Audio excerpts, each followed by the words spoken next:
some basic aspects of JWST. So the science themes for the entire mission, these have been in place for many years now. Right, we have 3 astrophysics themes: first light and reionization, assembly of galaxies, birth of stars, and protoplanetary systems. But the 4th one here is planetary systems and the origins of life.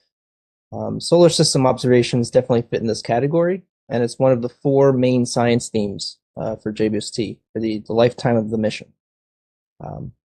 JWST is capable of observing any solar system object beyond its own orbit. So it can't look interior to its orbit, and we'll talk about that a little bit later, because of the field of regard that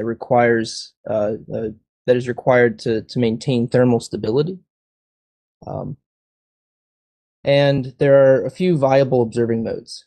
So not every observing mode on JWST is commissioned to perform solar system observations, and in some cases, it's not a good idea to use some of the other modes anyway, such as slitless spectroscopy. Right, something is moving in slitless spectroscopy, and it creates a bit of a mess.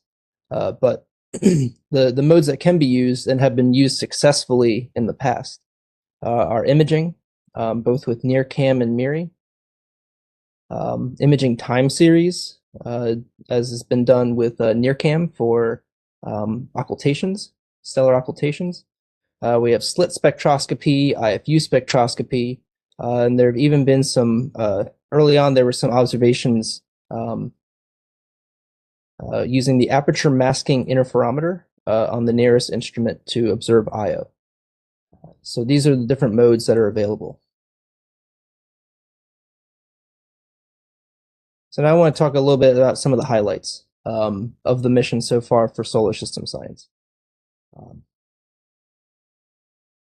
One of the early successes was observing the impact of the DART spacecraft into Dimorphos, the moon of Didymos. We see on the right here a GIF put together by Ian, actually, showing the brightening of the Didymos system at the time of the impact, and you can even see some additional possibility of seeing some ejected material there. So this was captured at the time of the exact time of the impact. There's a lot of effort that went into this. Didymos is moving very quickly, but it ended up being a successful observation. We also have this exciting and rather unexpected result of Enceladus's extended plume. So the Cassini spacecraft had previously seen material coming out of the Tiger Stripe area and the southern hemisphere of Enceladus. But it didn't look to be all that extended. But using the NIRSpec IFU, the integral field unit on JWST, researchers are able to identify an extended plume. I believe 10,000 kilometers or more away from Enceladus, and this is the material that feeds the E-ring at Saturn. So using imaging spectroscopy, which provides these 2D images at each wavelength, you're able to observe some of the some of these additional features that you wouldn't be able to get from, for instance, slit spectroscopy, or an instrument on another telescope with lower spatial resolution. So, excuse me, spatial resolution.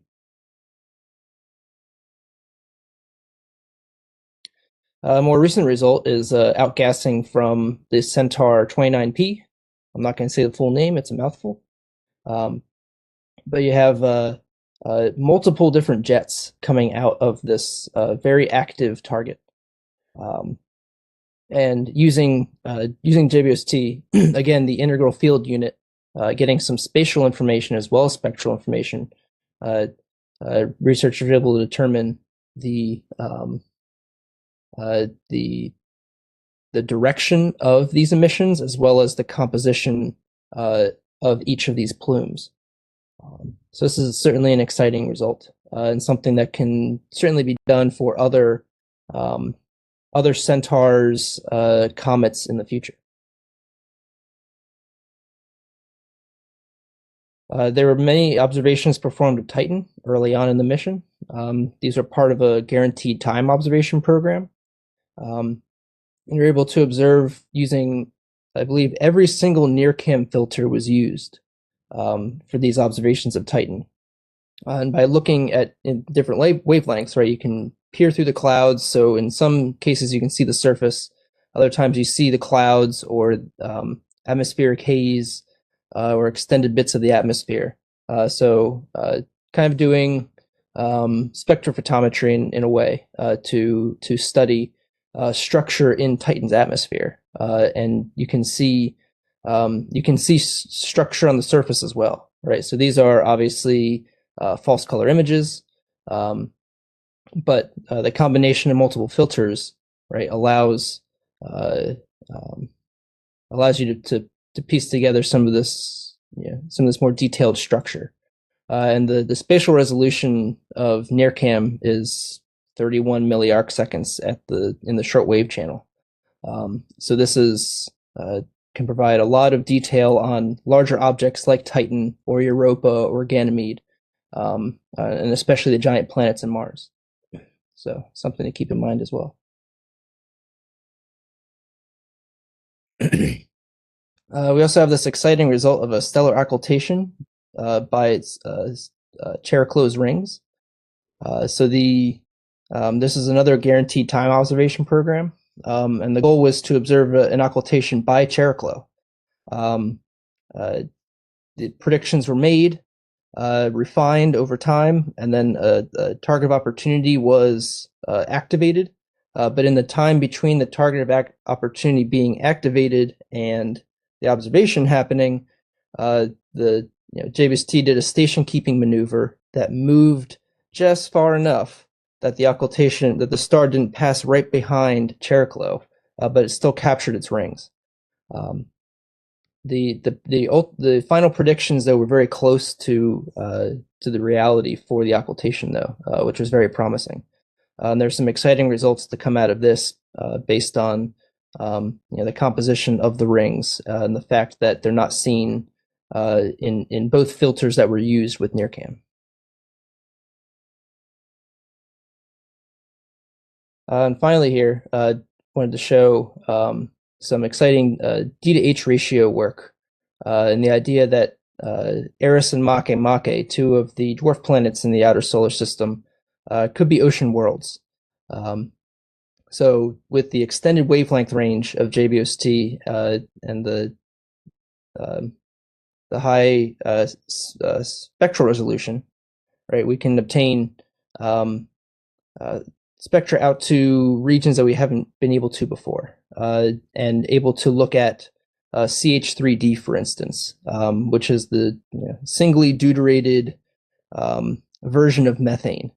And by comparing the absorption features of CH3D to methane, you can get a D to H ratio. And the finding is that this ratio for methane indicates that it most likely formed in an aqueous environment, and is not primordial, is not left over from the formation of the solar system and has been outgassed into the surface since or something.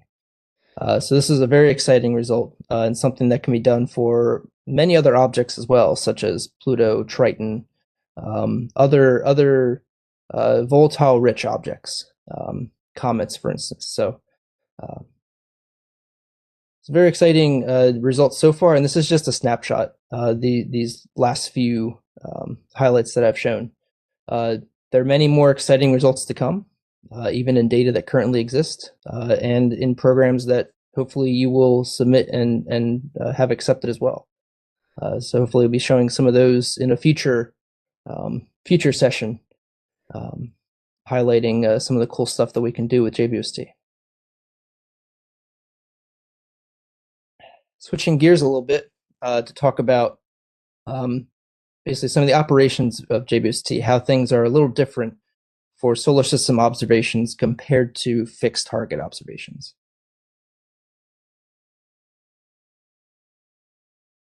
So here's a boring policy slide, but still some useful information.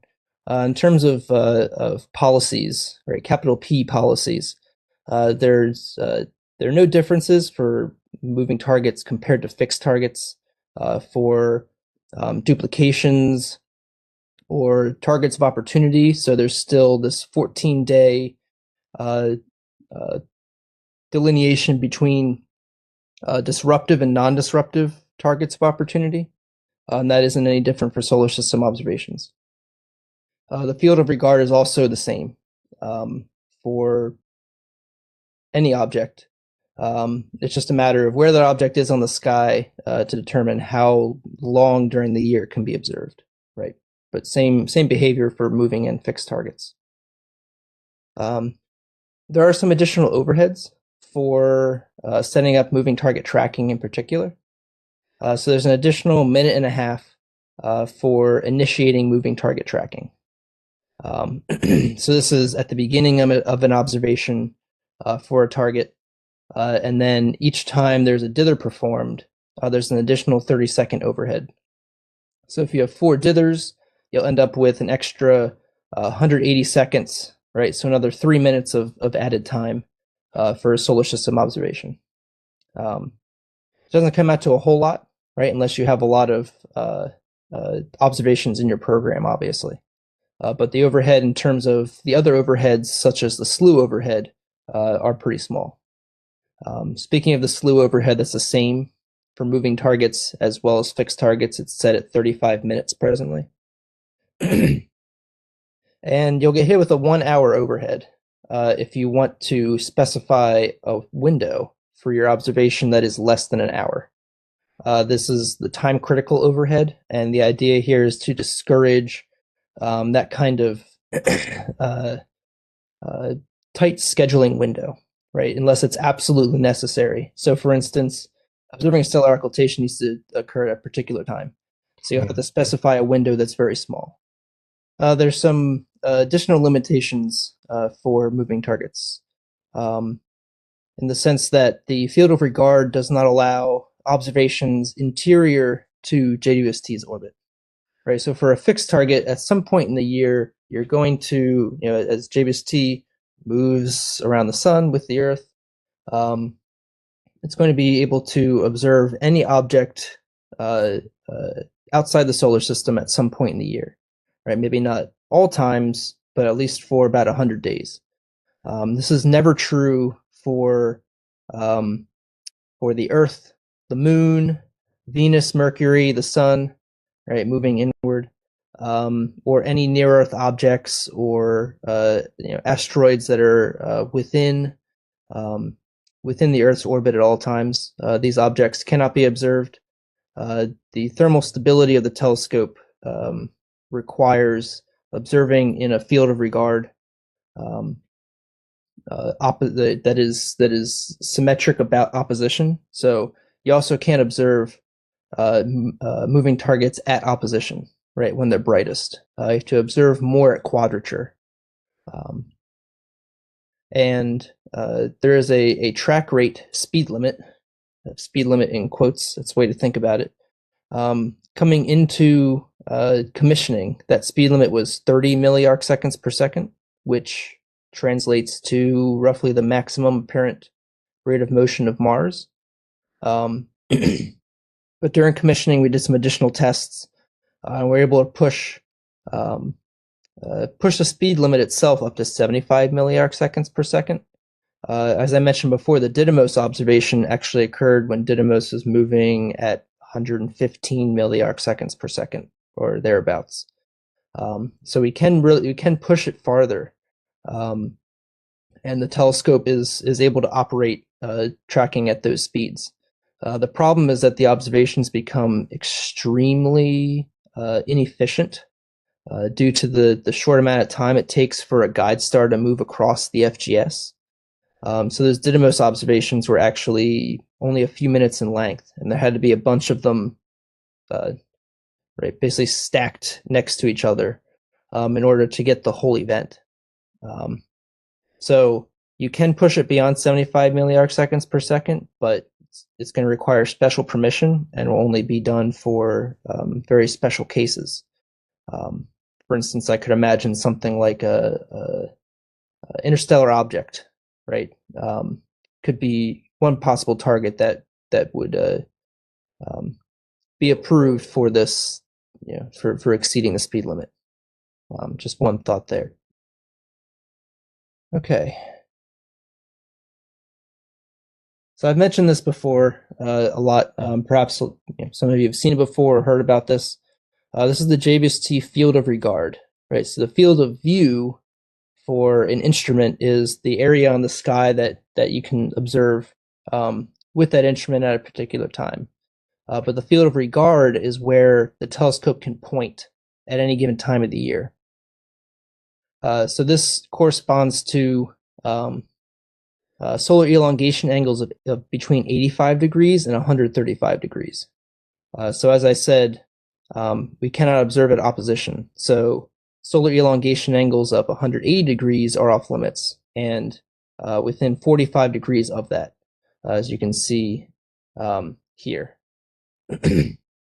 So for roughly, these are 50-degree windows. So if you're on the ecliptic, as a lot of moving targets are, you end up with two roughly 50-day windows, right? 360 degrees in a circle, 365 days in a year, right? Degree a day.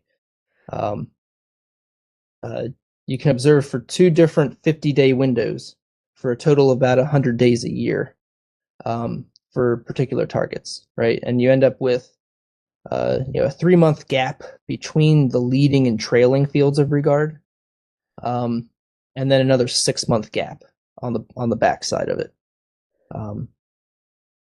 For objects that are farther from the ecliptic, you end up getting a little more time the farther you get from the ecliptic, to the point that if you're observing at the pole, right, you can observe year-round within 5 degrees of celestial north or celestial south.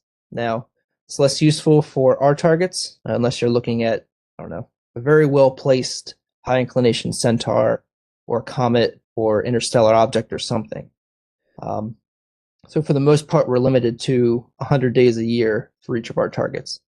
On top of this, too, Mars is only visible every other year because of the geometry, obviously, of JWST's orbit and Mars's orbit, and how that affects timing for when Mars is in the field of regard. So there haven't been too many observations of Mars. It's very bright. So it's actually hard to observe because it's so bright. But that's something to keep in mind.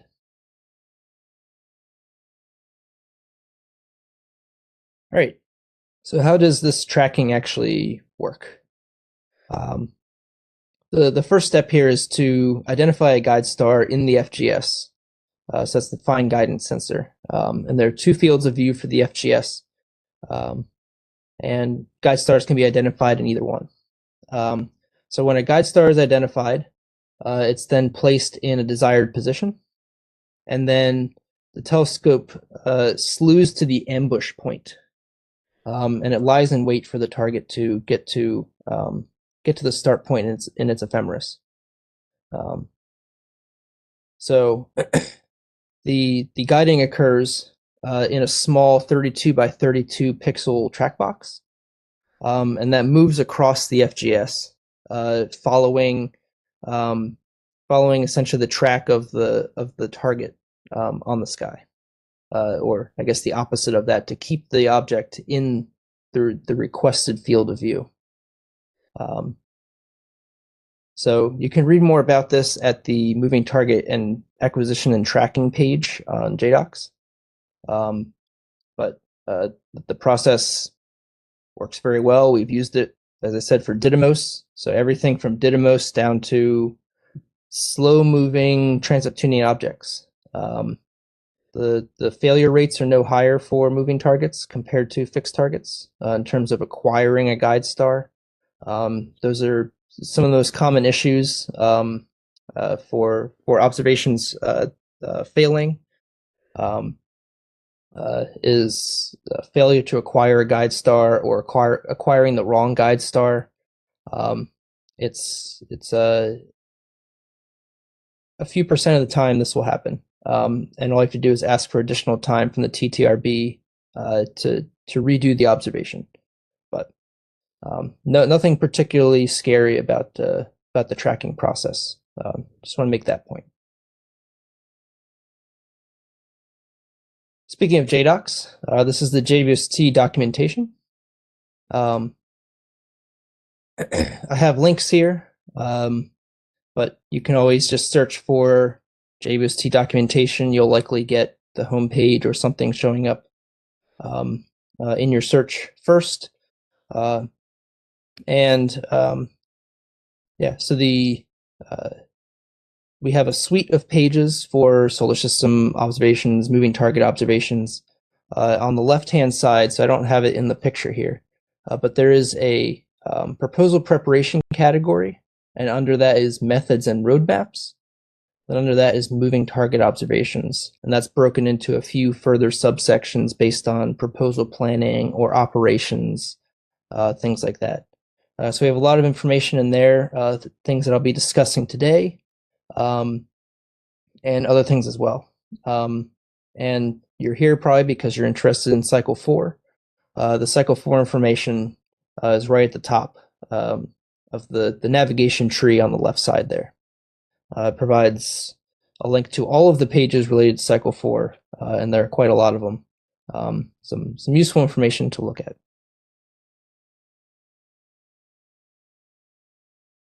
If you don't see what you're looking for in the documentation, please do reach out using the help desk. We have a specific solar system observing card. If you send a question there, you'll probably be hearing from me. So you can go to the help desk, click Get Help, scroll down to the bottom, and there's a picture of the great red spot in a hexagon. And we'll be happy to help with any questions you have about proposal planning, the specific tools, data analysis, things like that. So please do keep that in mind, but yeah, do take a look at the documentation first to see if you can find the answer on your own.